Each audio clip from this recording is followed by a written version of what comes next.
Monseigneur, je parlerai français. Monsieur le chancelier, mesdames et messieurs les présidents, mesdames et messieurs, chers amis, d'abord je veux féliciter l'Académie des sciences pour l'initiative exceptionnelle qui nous a rassemblés au cours de ces 2 jours. Exceptionnelle par l'importance du thème retenu, le changement climatique. À vrai dire, il n'en est probablement pas de plus fondamental, puisqu'il s'agit du futur de notre humanité, un futur qui est largement déterminé par les choix que nous faisons aujourd'hui. Exceptionnel aussi par la qualité des participants réunis dans cet auditorium magnifique de l'Institut. J'ai eu la chance de pouvoir assister, non pas à toutes les interventions, mais à la plupart d'entre elles, et si j'étais un peu plus jeune, comme c'était le cas d'un certain nombre de participants cet après-midi, je dirais simplement respect. Exceptionnel enfin par la convergence des approches en dépit de la diversité revendiquée des regards. Et en entendant les différents propos, je pensais à cette phrase d'Albert Einstein que j'aime, pas seulement Albert Einstein, mais sa phrase. Excusez-moi un instant, je vais dire quelques mots en anglais. Stay away from negative people because they have a problem for every solution. Et là, j'ai trouvé que la convergence des ondes positives était là. Et du coup, cette convergence dessine, vous l'avez brillamment évoqué, Monseigneur, les pistes à suivre pour répondre au titre de ce colloque face au changement climatique, le champ des possibles. Pour ma part, je vais emprunter, peut-être cela surprendra, les termes de mon intervention à une formule que j'ai retrouvée, qui est à la fois ciselée et volontariste du général de Gaulle, qui, dans un de ses textes, qui ne concernait pas le dérèglement climatique, mais qui était plus général, a écrit, je cite, « Entre possible et impossible, 2 lettres et un état d'esprit ». Comme vous le savez, j'ai eu la chance, l'honneur de préparer puis de présider en 2015 l'accord de Paris, qui non seulement, Madame Delmas-Marty nous l'a rappelé, fut un bricolage, mais au sens que vous avez indiqué, cher ami, mais qui constitue aujourd'hui la référence dans le domaine de l'action climat. L'accord de Paris n'a pas tout réglé, certes, mais il a eu le mérite de fixer les objectifs et les moyens du combat qui, à l'époque, ont été approuvés par la totalité des pays du monde. Et au cours de ces 2 journées, chacune et chacun a évoqué à plusieurs reprises les éléments principaux de l'accord contenus dans ces 29 articles et ces 140 paragraphes de décision. Les éléments, vous les connaissez, j'en cite quelques-uns. Pas plus de 2 degrés d'augmentation moyenne des températures, voire 1,5 degré en 2100 par rapport à la période 1890-1900. Neutralité carbone à la moitié du siècle. Engagement chiffré de chaque État revu périodiquement à la hausse. Minimum annuel de 100 milliards de dollars de fonds publics et privés pour le climat provenant des pays riches vers les pays pauvres et transition juste. Souvent, on me pose la question, et comment cet accord, qui semblait a priori plutôt difficile, a-t-il été rendu possible? Ma réponse est celle-ci. Il a été rendu possible par la conjonction de 3 planètes. La planète sociétale, la planète politique, je parlerai de cela dans un instant, mais la première était la planète scientifique. Ce sont en effet les femmes et les hommes de science, en particulier au sein du GIEC, qui ont accompli un travail extraordinaire auquel je veux à mon tour rendre hommage ici en particulier, en établissant des données incontestables sur la situation climatique, sur son origine anthropique, ainsi qu'un certain nombre de prévisions, de projections, de propositions qui d'ailleurs actuellement se poursuivent. C'est grâce à la communauté scientifique que beaucoup des tenants du climato-négationnisme ont dû reculer, même s'il en reste malheureusement de notables spécimens, y compris parfois aux échelons politiques les plus élevés dans le monde. J'en conclus qu'une première composante de l'état d'esprit nécessaire pour concrétiser et élargir le champ des possibles, c'est de faire confiance à la science et aux scientifiques, à la fois les sciences dures et les sciences humaines et sociales, de favoriser les innovations, les progrès des technologies, non pas dans une démarche aveugle, mais, comme vous le faites, Monseigneur, en manifestant continuellement aux chercheurs une confiance concrète qui les appuie.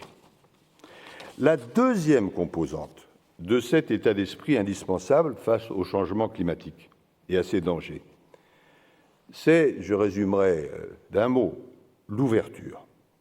J'ai eu l'occasion et la chance, en plusieurs circonstances de ma vie, de pouvoir aborder cette question vitale du dérèglement climatique sous plusieurs angles: politique, diplomatique, économique, financier et désormais juridique.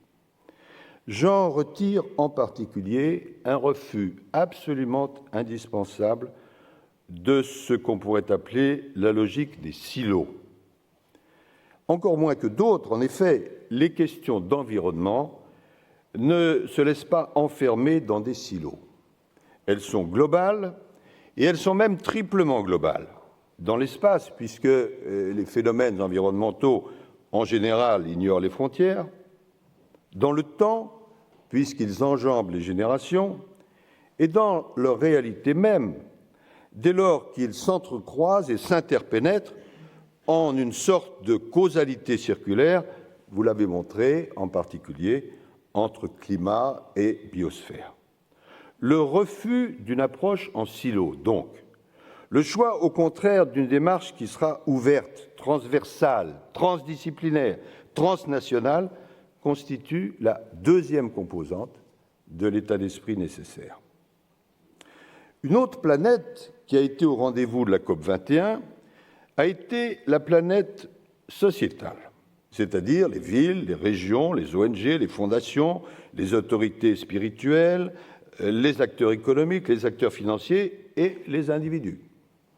À partir notamment des mises en garde lancées sur les conséquences désastreuses qu'entraînerait la poursuite de choix en faveur de l'économie carbone, et considérant en revanche les avantages de tous ordres liés au développement durable et à une société bas carbone, diverses pratiques sont en train d'évoluer, notamment sur le plan économique et financier, ce qui n'était pas le plus évident. Les acteurs européens, je veux le souligner, en particulier, ont récemment opéré plusieurs choix avisés, qu'il s'agisse de la Banque européenne d'investissement, qui a décidé de désormais refuser de financer les énergies fossiles et se tourne de plus en plus vers les financements verts, ou de l'Union européenne elle-même, avec un ambitieux plan vert. Mais il nous faut toutefois rester extrêmement vigilants, activement vigilants, car malgré beaucoup d'initiatives excellentes, les données globales restent très inquiétantes. Les émissions de CO2 et leurs conséquences s'aggravent et les objectifs de l'accord de Paris, parlons clair, ne sont pas respectés. J'en tire une conclusion qui concerne une troisième composante de l'état d'esprit nécessaire. Pour se concrétiser et pour s'élargir, le champ des possibles nécessite que toute la société s'engage et s'engage vraiment. Or, si l'évolution constatée apparaît positive sur certains plans, elle ne l'est pas, s'agissant de plusieurs grands États et de leurs dirigeants. Ce qui constituait, au moment de l'accord de Paris, un point fort, c'est-à-dire l'unité de la planète politique et l'unanimité des dirigeants politiques mondiaux, est devenu un point faible. L'unilatéralisme, le nationalisme, le court-termisme et le climato-attentisme ayant malheureusement gagné du terrain. Alors, la question est, et elle a été posée, comment lutter ? C'est là où une autre composante de l'état d'esprit indispensable doit être évoquée, la mobilisation de la population elle-même, singulièrement de la jeunesse. Mais attention, cette mobilisation suppose qu'on prenne aussi en compte la dimension sociale et territoriale dans le diagnostic porté sur le réchauffement climatique et dans les solutions qui sont proposées. En effet, les inégalités, qu'elles soient économiques, sociales ou territoriales, nourrissent le dérèglement climatique. Et l'inverse est également vrai. Il n'y aura pas de stratégie efficace de ce point de vue sans ce que nous avons appelé une transition juste. Les mobilisations ne présentent pas la même ampleur dans tous les pays, quel que soit leur régime et leur niveau de développement. Elles doivent être confortées, notamment en faisant respecter et en adaptant, si nécessaire, le droit national et international applicable pour protéger l'environnement. Ainsi, on en a parlé à juste titre, qu'en développant la formation et l'éducation à ces questions fondamentales, jusqu'ici assez peu enseignées dans la plupart des systèmes scolaires et universitaires. Voilà, pour élargir le champ des possibles, 4 composantes de cet état d'esprit qu'évoquait de façon globale le général de Gaulle. Une confiance active dans la science et l'innovation, une approche ouverte et transdisciplinaire, un engagement de la société tout entière et la mobilisation du maximum de peuples, notamment de leur jeunesse. J'ajouterai pour ma part une 5e composante, le sens du temps. On vise souvent par cette expression l'attention portée au temps long. Pour ma part, je n'ai jamais oublié le conseil que me répétait notre ami Hubert Curien, qui fut président de l'Académie des sciences, lorsque, abordant avec sa pédagogie souriante les questions de recherche que je lui avais confiées, il insistait pour qu'on eût toujours en tête le temps long. Il était très attaché à ses Vosges natales et il appelait donc cela l'horizon du forestier. L'horizon du forestier, c'est lui qui doit nous guider pour agir contre le réchauffement climatique, mais raison de plus pour agir tout de suite, qu'il s'agisse de l'atténuation des émissions de gaz à effet de serre ou de l'adaptation au dérèglement du climat. Car, on a cessé de le répéter au cours de ces 2 jours, les émissions de CO2 n'attendent pas plus que les gaz à effet de serre ne disparaissent aussitôt qu'ils ont été émis. Les dégâts du réchauffement climatique sont graves et ils sont actuels.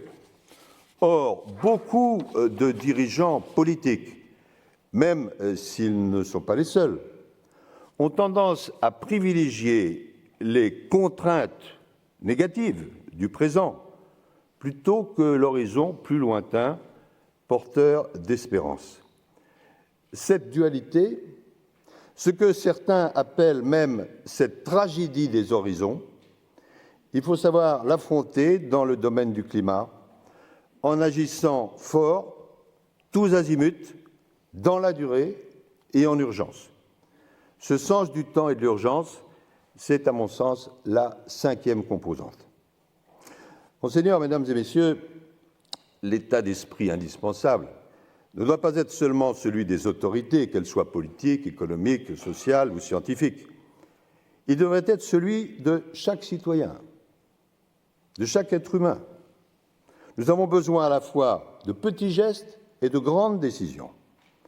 Et à cet égard, 2020 est une année clé, l'année de l'entrée en vigueur de l'accord de Paris, l'année de la COP biodiversité en Chine, l'année de nouveaux engagements attendus des États lors de la COP 26 de Glasgow et l'année de l'élection présidentielle américaine.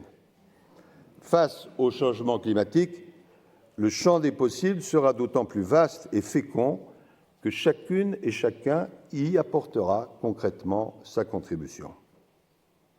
Un dernier mot pour dire ceci. J'ai le souvenir que le chancelier allemand Willy Brandt, alors qu'on lui demandait les mots qu'il souhaitait inscrits sur sa tombe lorsqu'en viendrait le moment, le chancelier Willy Brandt, artisan d'une tâche alors réputée impossible, l'ouverture à l'Est et la réconciliation interallemande, répondit, je le cite, « Vous inscrirez, s'il vous plaît, ces mots qui ont guidé ma vie. J'ai fait mon possible. » C'est exactement de cela qu'il s'agit. Chacun, dans ses responsabilités, doit faire dès aujourd'hui tout son possible. Et alors, le champ des possibles s'élargira. Merci.